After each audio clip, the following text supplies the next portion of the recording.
Yeah 5473 పంచాయతీలకు సొంత భవనాలు లేవట.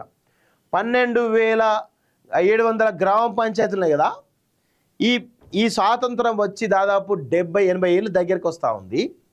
ఈ 80 ఏళ్ళ స్వతంత్ర భారతంలో 77 ఏళ్ళ స్వతంత్ర భారతంలో 12 మన తెలంగాణ రాష్ట్ర విషయానికి వచ్చినట్లయితే 12,000 గ్రామ పంచాయతీలకు 5,400 గ్రామ పంచాయతీలకు సొంత భవనాలే లేవట. ఎంత డెవలప్ అయినా చూడండి, మనం ఎంత డెవలప్ అయినా చూడండి. పాలకుల యొక్క చాతగాని దరిద్రపు పాలన వల్ల ఇట్లా తయారైంది పరిస్థితి.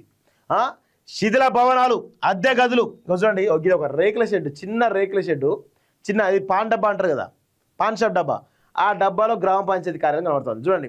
ఇది సూర్యాపేట జిల్లా చింతలపల్లి మండలంలోని పులిచింతల ప్రాజెక్ట్ కాలనీ గ్రామ పంచాయతీ ఆఫీసు. ఈ పంచాయతీ ఏర్పడి ఏళ్ళు అవుతున్నా పక్కా భవనం లేదు, రేకుల డబ్బాలోనే పాలన సాగుతున్నది.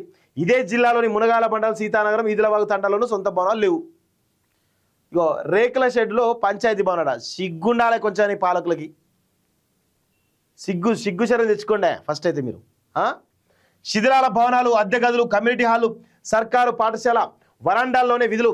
కొన్ని జీపీల్లో గ్రామ పంచాయతీలో చెట్లు, వాటర్ ట్యాంక్ కింద నిర్వహణ. 7,287 పంచాయతీలకే శాశ్వత భవనాలు, రికార్డులు ఉంచేందుకు అల్మారాలు కూడా లేవట. రేవంత్ రెడ్డి గారు మీరేమన్నారు?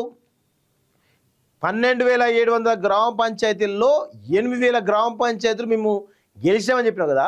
ఇగో 7,287 పంచాయతీలకే శాశ్వత భవనాలు లేట. ఇంకా 5,400 భవనాలకు శాశ్వత భవనాలు లేవని తెలుస్తూ ఉంది. మీకు చిత్తశుద్ధి ఉంటే ఆ ఏవైతే గ్రామ పంచాయతీలు ఉన్నాయో వాటికి భవనాలు ఏర్పాటు చేయండి, తెలుస్తుంది మీకు.